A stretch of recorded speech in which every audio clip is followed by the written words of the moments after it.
Orientation para sa mga kapatid natin Triskelion mula sa pamantasan ng Lungsod ng Marikina. Yo mga tol, brad and sis, lakay lang malakas nga po pala. Ako ngayon ay papunta sa Apitong Street dito sa Marikina City dahil kasalukuyang ginaganap doon ang orientation ng Luzon EDOC Team. At dahil nga meron na akong sariling motorsiklo, madali na ako nakakapunta sa mga venue kung saan ginaganap ang kanilang mga orientation.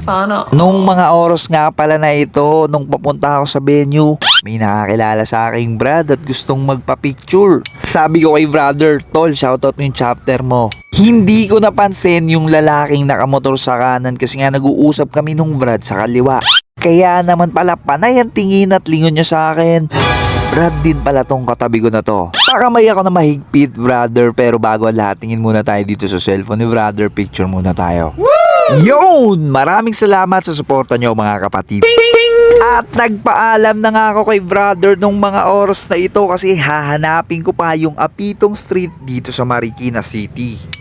Ngunit subalit na tapwat, ako'y nagulat nang muli kong makita itong brad na aking nakasabay doon sa may stoplight.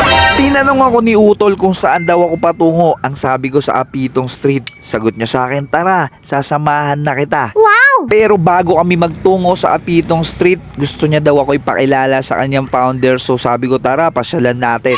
Nagpaikot-ikot kami dito sa Marikina.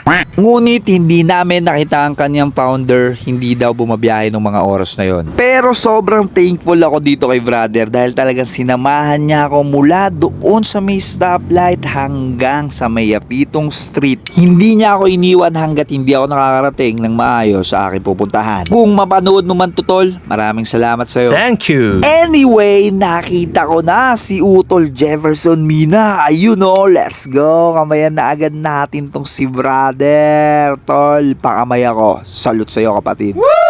At syempre, pinark ko na ang aking motor para makapunta na sa mismong venue kung saan ginaganap ngayon ang orientation ng Luzon Educational Team. Syempre, gaya ng dati, todo assist sa atin si brother Jefferson Mina. Napakabait po kasi nitong brad na to, sa totoo lang. Anyway, hiningal ako doon. Nasa tuktok pala yung venue nila. At ang bumungad nga sa atin ay si Tol Wun. Tol, kaway ka naman. Brother, pakamay ako tol. Love you Tol Jefferson. Pakamay ulit. Tol, pakamay.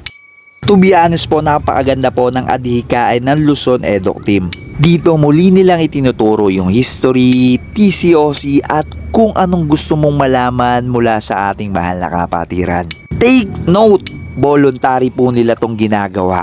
Anyway, sumakto na naman ako sa kainan. Siyempre, palalampasin pa ba natin to eh. Ang sarap ng pagkain. Uy, Tolun nauuna. Tolun.